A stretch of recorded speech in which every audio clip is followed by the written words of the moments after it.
कैसे हो दोस्तों। मैं हूं दर्शन जादव और आज हम देखने वाले हैं वन्ना ड्रिलिंग रिग। तो चलिए देखते हैं कि ये इस प्रोडक्ट में क्या क्या ऐसी खास चीज़ है।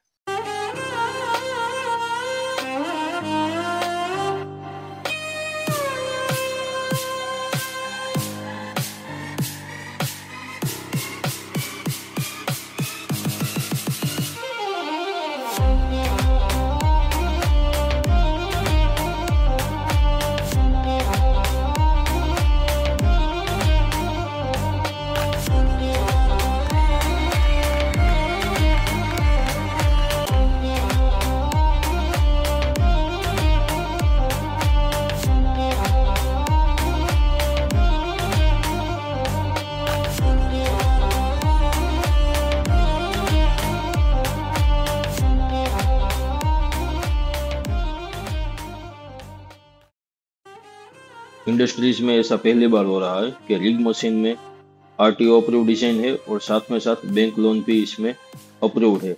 ये वन्ना ड्रिलिंग की ऐसी एक लौती डिजाइन है जो कंपनी अप्रूव डिजाइन है और इसके साथ साथ आरटीओ अप्रूव भी आता है और इसमें आपको बैंक लोन चाहिए तो वो भी इसमें हो सकता है। अब हम बारी बारी से देखेंगे कि इस ट्रैक्टर में ऐसी कौन सी खास चीजें है जो इसे दूसरे से अलग बना दे। तो चलिए शुरू करते हैं, इस रिग मशीन के बारे में जानते हैं। तो इस ट्रैक्टर में हमको ऑयल टैंक मिलता है, ये पूरे 350 लीटर का 350 लीटर का होने की वजह से और फ्रंट माउंटेड होने की वजह से इसमें आपको बैलेंस प्रॉपर तरीके से मिलता है। यानी कि इसके वेट की वजह से ये मास खड़ा भी रहेगा तो भी आप ट्रैक्टर को चला पाएंगे। इसमें दूसरे कंपटीशन के मुकाबले आपको मिलते हैं 4 सिलेंडर जैक। 4 सिलेंडर जैक की वजह से इसमें आपको लेवल अच्छी तरह से रहता है। और दूसरा, इसमें जो सिलेंडर दिए हुए हैं वो सिलेंडर मैं आपको दिखाना चाहूंगा। इसमें जो सिलेंडर है ये सब पूरे के पूरे हार्ड क्रोम की हार्ड क्रोम की वजह से इसमें क्रैचेस कम आते हैं और क्रैचेस कम आने की वजह से यहाँ पे जो लीकेज की समस्या रहती है वो नहीं रहती। और दूसरा, यहाँ पे ये डस्ट कैप दी हुई है, वो भी एलन की बोल्ट के साथ। अगर इसमें कुछ लीकेज वगैरह अगर हो जाए तो आप ये सिर्फ एलन की बोल्ट खोल के डस्ट कैप को चेंज कर सकते हैं, जिसकी वजह से आपको मेंटेनेंस में कमी रहेगी। ये एयर कंप्रेसर के लिए पाइप दिया हुआ है, जो एयर अपना होता है कंप्रेसर वो यहाँ पे लग जाता है। इसके साथ साथ देखा जाए तो इसमें अलग से एयर फिल्टर भी दिया हुआ है ताकि आपका ट्रैक्टर अच्छी तरह से काम कर सके। इसके साथ साथ इसमें ऑयल कूलर भी दिया हुआ है। अगर मान लीजिए कि कभी भी ऑयल गर्म हो जाता है तो इसकी वजह से वो आपका ठंडा रहेगा। इंटरकूलर के बाद अगर हम बात किए तो ये पूरा मास जो पूरी चेसिस है जिसके ऊपर ये ड्रिल बिट वगैरह लगता है, तो इसका क्या है कि ये जो है वो हेवी ड्यूटी स्टील से बना हुआ है। ये हेवी ड्यूटी मशीन है पूरा, तो स्टील की वजह से इसमें आपको मेंटेनेंस कम रहेगा, बेंडिंग वगैरह की समस्या नहीं रहेगी और दूसरा बैलेंसिंग प्रॉपर तरीके से रहेगा। और इसके साथ साथ बात किया जाए तो यहाँ पे पूरा आपको कंट्रोल सेंटर दिया हुआ। कंट्रोल सेंटर में ये अलग अलग दो टाइप के मैक्रो दिए हुए हैं जिसकी वजह से स्पीड अप कम या ज़्यादा कर सकते हैं। इसके साथ साथ यहाँ पे 3 इंडिकेटर दिए हुए। इंडिकेटर के साथ साथ यहाँ पे ये 6 लीवर दिए हुए हैं जिसमें से 4 है वो लेवलिंग जैक के हैं, एक है वो अपना मास्क का है और दूसरा है वो यहाँ पे ड्रिल बिट को ओपन करने के लिए है। यहाँ पे भी आपको ऑटोमेटिक ऑपरेशन दिया हुआ है जिसकी ये ऑटोमेटिक की वजह से रोटरी हेड को अप एंड डाउन ऑटोमेटिक कर सकते हो और ये मैनुअल कंट्रोल दिए हुए हैं यहाँ पे। अब इसके साथ साथ मैं यहाँ पे आपको दिखाने जा रहा हूँ कि इसमें पंप किस तरह से लगे हैं। तो इसमें यहाँ पे आपको डबल हाइड्रोलिक सर्किट दी हुई है, उसके लिए डबल पंप है। एक है वो 57 एलपीएम यानी कि 57 एलपीएम का है और दूसरा है वो 112 एलपीएम का, जिसकी वजह से आपको पूरा हाइड्रोलिक प्रेशर मिलेगा और काम भी अच्छी तरह से होगा। और दूसरा आप देख सकते हो यहाँ पे ये जो भी ये फिक्स पाइप है सारी पाइप स्टील की है जिसकी वजह से मेंटेनेंस कम हो जाएगी। और दूसरा ये है कि फ्लेक्सिबल पाइप है, जहाँ पे बेंड आता है वहीं पे फ्लेक्सिबल पाइपें दी हुई है। यहाँ पे आपको हेमर ऑयल की टंकी दी हुई है, इसमें 5 से 6 लीटर अपना हेमर का ऑयल आता है। इसके अलावा यहाँ पे भी देख सकते हो सिलेंडर, ये भी हार्ड क्रोम वाला है। सारे सिलेंडर जो इसमें यूज हुए वो सभी हार्ड क्रोम वाले ही दिए हुए। इसके साथ साथ यहाँ पे मास्क को लॉक करने के लिए भी लॉक की सिस्टम भी दी हुई है। इसके साथ साथ यहाँ पे अगर आपको कुछ खींचना हो तो उसके लिए भी ये दिया हुआ है। इसके साथ साथ बात की जाए तो ये देखिए पूरी क्वालिटी किस हिसाब से बनाई हुई। और ये ड्रिलिंग इतना हेवी ड्यूटी बनाया हुआ है कि इसमें आप 4.5 इंच से लेके 12 इंच तक की इसमें ड्रिलिंग कर सकते हो। और इसमें भी डेप्थ जो आप ले सको 700-800 फीट तक जा सकता है। वो सोल पे डिपेंड करता है, नॉर्मल सोल होगी तो उतने तक चला जाएगा, हार्ड सोल में भी अच्छी तरह से काम कर पाओगे। और इसमें मैं आपको दिखाने जा रहा हूँ कि इसमें किस तरह से ये पूरा माउंटिंग इसमें ट्रैक्टर के साथ अटैच किए हो। जैसे कि आप देख सकते हो यहाँ पे भी बोल्ट दिए हुए, यहाँ पे भी बोल्ट दिए हुए, और सामने जो वो फ्लेंज है वहाँ पे भी बोल्ट दिया हुआ है, और इसमें भी वो पिन लगी हुई। तो इसका एक बेनिफिट ये हो सकता है कि जब भी ट्रैक्टर में कोई दिक्कत आए, ट्रैक्टर का कोई रिपेयरिंग काम करना हो, तो ये इजीली आप इसको अनमाउंट कर सकते हो, जिसकी वजह से इसमें दूसरों की तरफ पे ज़्यादा वेल्डिंग भी नहीं दी हुआ, क्योंकि उस टाइम पे आपको क्या करना पड़ेगा, या तो वेल्डिंग काटना पड़ेगा और वापस वेल्डिंग करवाना पड़ेगा। तो उसकी वजह से आपकी सहूलियत के हिसाब से इसमें नट और बोल्ट दिए हुए, और वो भी हाई टेंशन वाले हैं, तो इसमें कोई दिक्कत की बात नहीं है। और आप इसमें क्वालिटी भी देख सकते हो। मान लीजिए कि यहाँ पे डबल रोप दी हुई है, डबल रोप यानी डबल रस्सा भी आप बोल सकते हो। इसमें आपको 4 बेरिंग मिलेंगे, 2 बेरिंग इसमें आएंगे, 2 बेरिंग इसमें, टोटल 4 बेरिंग है। इसकी वजह से इसकी जो मूवमेंट है वो स्मूथ होगी, और इसमें भी मेंटेनेंस आपको कम आएगा। इसकी वर्किंग की वीडियो देखने जा रहे हैं, और इसके साथ साथ यहाँ पे टूल बॉक्स भी दिया हुआ, जो बहुत बड़ा टूल बॉक्स है। तो इस टूल बॉक्स में आप काफ़ी सारी चीज़ें रख सकते हो।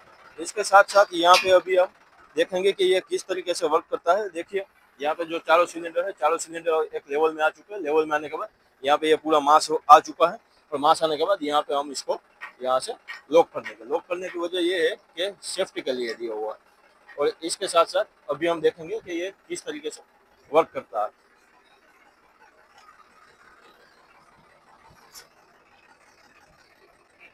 ये देखिए यहाँ पे कंट्रोल दिया है। ये पहला जो है ये स्लाइड को अप और डाउन मूवमेंट के लिए है, और दूसरा है ये आपको ये इसकी रोटेशन के लिए। रोटेशन के लिए आप इसको सीधा भी घुमा सकते हैं और उल्टा भी घुमा सकते हैं, और इसके साथ साथ ये अप भी जाएगा और डाउन भी जाएगा। अप डाउन ऑटोमेटिक करने के लिए यहाँ पे छोटा सा लीवर दिया हुआ है। इसको ऊपर करेंगे तो अपने आप ऊपर चला जाएगा, और नीचे करेंगे तो अपने आप नीचे आ जाएगा। इसके साथ साथ रोटेशन को भी कंट्रोल करने के लिए इसमें भी आपको ये लॉक दिया हुआ है, जिसकी वजह से ये अभी मान लीजिए ये पूरा अपने हिसाब से घूमता रहेगा।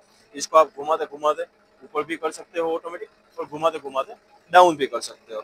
तो यही था इसका वर्किंग वीडियो। इसको और फील्ड में जाके टेस्ट करना जो है वो हम इसके आगे के वीडियो में हम लोग देखेंगे। कैसे खड़े मार्क्स के साथ भी चल सकता है, जैसे कम गड्ढे वाली जगह हो, या फिर कम गड्ढे वाली जगह के साथ साथ सोलर के लिए भी आप चला सकते हो, फाइलिंग के लिए भी चला सकते हो। तो किसी भी जगह हो, हर जगह में ये आप खड़े मास के साथ इसको चला सकते हैं। और इसमें आपको 4 जैक की वजह से ये भी सहूलियत मिलती है कि सोलर के गड्ढे पे जो सेंटर में जो सिलेंडर आता है उसकी वजह से वो सोलर के गड्ढे में रहता है, लेकिन इसमें आपको ऐसा कोई दिक्कत नहीं है। जो सोलर हो या फाइलिंग हो, सभी जगह पे आप खड़े मास के साथ ट्रैक्टर को चला सकते हैं, क्योंकि ये ट्रैक्टर इतना वेल बैलेंस ट्रैक्टर दिया हुआ है। तो मैं भी चला सकता हूँ, तो सोच लीजिए कि आपके ऑपरेटर तो इससे इतना काम कर पाएंगे। ये आप देख सकते हो ट्रैक्टर खड़े मास के साथ इसकी जो हाइट है वो कम से कम 20 फुट के करीब रहती है। और इसके साथ साथ इसमें आप जो रोड यूज करेंगे, वो रोड इसमें जो लगेगी जो ड्रिलिंग के लिए, वो आप 5 फुट से लेकर 10 फुट तक इसमें यूज कर सकते हो।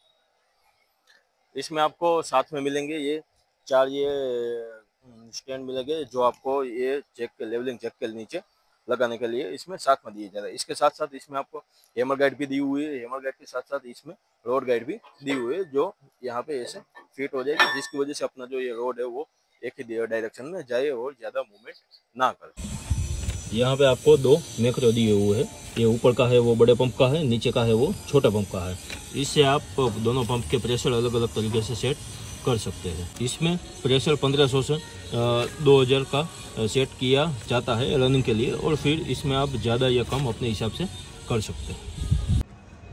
यहाँ पे आप देख सकते हैं, यहाँ पे मेन ऑयल की टंकी का वाल दिया हुआ है। रिपेयरिंग के टाइम पे आप इस वाल को बंद करके भी अपना काम कर सकते हो, आपको पूरा ऑयल खाली करने की ज़रूरत नहीं रहेगी। यहाँ पे आप देख सकते हो रेगुलर मेंटेनेंस में आपको और कुछ ध्यान रखने की ज़्यादा ज़रूरत नहीं है। सिर्फ ये जो रोप दिए हुए जो रस्से है उसमें आपको ऑयल डालना पड़ेगा, और इसके साथ साथ यहाँ पे जो ये गलेड़ा दिया हुआ है, या तो आप पुली टाइप जो बोल सकते हो, यहाँ पे भी होल दिया हुआ है, यहाँ से भी आपको इसमें ग्रीस करना रहेगा। दूसरा, ये जो मूवमेंट अपना जो होता है रोटरी है, इसकी ये जो चैनल दी हुई है, इस चैनल में भी आपको पूरा ग्रीस का ध्यान रखना है। इसके साथ साथ यहाँ पे जो रोटरी हेड दिया हुआ है उसमें अगर ऑयल कम हुआ हो तो वो भी आपको एक ध्यान रखने की ज़रूरत है। और इसके साथ साथ यहाँ पे ऑयल की टंकी में भी यहाँ पे ऑयल का इंडिकेटर दिया हुआ है, जिसमें आप देख सकते हो अगर मान लीजिए इसमें भी ऑयल कम या ज़्यादा होता तो वो आप अपने हिसाब से मेंटेन कर सकते हो। ये अभी आप देख सकते हैं, अभी ये माउंटिंग जिस पे बनाया है इन लोगों ने, ये न्यू होलैंड 3630 पे बनाया है। और न्यू होलैंड 3630 के साथ साथ इसमें बेनिफिट ये रहता है कि यहाँ पे पीछे पीटीओ के ऊपर एक खिड़की दी हुई रहती है 4 बोल्ट वाली, वो निकल के डायरेक्ट इसमें पंप वगैरह अटैच हो जाता है। और इसमें दूसरा बेनिफिट ये है कि ये क्लच पीटीओ का अलग से दिया हुआ है। इसको मान लीजिए आप आगे कर दोगे तो पीटीओ का क्लच डिसएंगेज हो जाएगा और यहाँ से पीटीओ का गियर आप चेंज कर सकते हो। मान लीजिए कि ये पीछे है तो पीछे के मतलब है कि ये न्यूट्रल है और आगे करके आप इसको पीटीओ स्टार्ट कर सकते हो। और इसके साथ साथ इसका दूसरा बेनिफिट ये रहेगा कि अगर रोड पे आपका ट्रैक्टर चल रहा है तो आप इसको ऐसे डिसएंगेज करके भी चला सकते हो। हाइड्रोलिक सिस्टम आपका कंप्लीट बंद हो जाएगा और जब स्टार्ट करना हो तो इसको वापस रख दोगे तो आपका हाइड्रोलिक सिस्टम पहले की तरह काम करने लगेगा। जैसे मैंने बोला कि ये हेवी ड्यूटी मशीन है, तो हेवी ड्यूटी मशीन में ऊपर जो रोटरी एयर दिया हुआ है, जो मोटर हम बोलते हैं, वो डेमफोर्स की दी हुई है। और इसके साथ साथ इसमें जो पूरा स्टील का यूज हुआ है वो सेल और वाइजक का इसमें यूटिलाइज हुआ है। तो इसकी वजह से आपको इसमें दूसरों के मुकाबले में कम मेंटेनेंस मिलेगा और कम मेंटेनेंस के साथ साथ इसमें आपको लॉन्ग आयुष्य भी इसमें मिलेगा। तो इसी तरह के वीडियो के लिए हमें लाइक और फॉलो करें। और इसके साथ साथ हम इसकी जो फील्ड में टेस्टिंग की वीडियो है वो भी इसमें जल्दी लाने वाले, और इसके साथ साथ वन्ना ड्रिलिंग की और भी कुछ मॉडल आने वाले हैं, जैसे कि ओगर और पाइलिंग के लिए उनके वीडियो भी हम आपको इसमें आगे प्रोवाइड करेंगे। थैंक यू, धन्यवाद।